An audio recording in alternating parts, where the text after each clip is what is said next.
મહારાષ્ટ્રમાં ઓપરેશન લોટસના ભણકારા, વિપક્ષની ધારાસભ્યોને બીજા રાજ્યમાં મોકલવાની તૈયારી। મહારાષ્ટ્ર વિધાનસભા ચૂંટણીના પરિણામો આવતીકાલે જાહેર થવાના છે।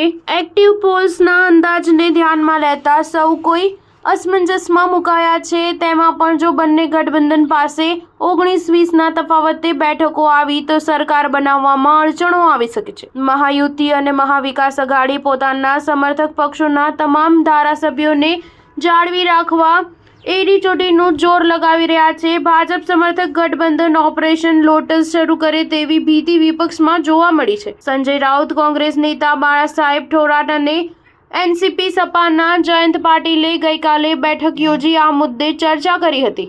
તેમને ભય છે કે જો બંને ગઠબંધનોને નજીવા તફાવત સાથે બેઠકો મળી તો ભાજપ અને એકનાથ શિંદે બીજા પક્ષોના નેતાઓને ખરીદવાનો પ્રયાસ કરી શકે છે, જેથી તેમણે મોટાભાગના ધારાસભ્યો અને નેતાઓને કોંગ્રેસ શાસિત રાજ્યો તેલંગાણા, કર્ણાટકમાં મોકલી દેવાનો નિર્ણય લીધો છે।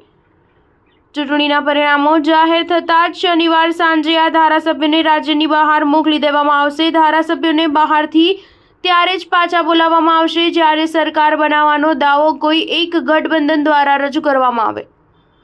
તદુપરાંત અપક્ષ અને નાના પક્ષના નેતાઓનો પણ સંપર્ક કરી શકે છે, જેથી ગઠબંધનના ટોચના પક્ષો પહેલાથી જ ધારાસભ્યોને પોતાની તરફેણમાં કરવા પ્રયાસો કરી રહ્યા છે। કોંગ્રેસના વરિષ્ઠ નેતાએ જણાવ્યું કે અમને વિશ્વાસ છે કે અમારી જ સરકાર બનશે। એક્ઝિટ પોલ્સ ફરી એક વખત ખોટા સાબિત થશે। જો પરિણામ રસાકસી ભરી રહ્યું તો ધારાસભ્યોને રાજ્યની બહાર મોકલી દેવાશે। આ ધારાસભ્યોને ક્યાં મોકલવામાં આવશે તે મુદ્દે હજી સ્પષ્ટતા થઈ નથી, પરંતુ તેમને કોંગ્રેસ શાસિત રાજ્યો તેલંગાણા અને કર્ણાટકમાં મોકલી શકે છે, જેથી ત્યાં પોલીસની મદદ અને હોટલ્સની વ્યવસ્થા કરી શકાય। જો કે હાલ તમામ પક્ષો પરિણામ આવે નહીં ત્યાં સુધી થોભો અને રાહ જુઓની નીતિ અપનાવી રહ્યા છે। ઉલ્લેખનીય છે કે લાડલી બહેન યોજનાનો લાભ ભાજપને થશે, તેમજ વધુ પડતું મતદાન પણ ભાજપ અને મહાયુતિને લાભ થવાનો સંકેત આપે છે। દેવેન્દ્ર ફડણવીસે જણાવ્યું હતું કે વધુ મતદાન હંમેશાથી અમારા માટે લાભદાયી રહ્યું છે। સ્ટાર ન્યૂઝ 7 હંમેશા સચ્ચાઈની સાથે।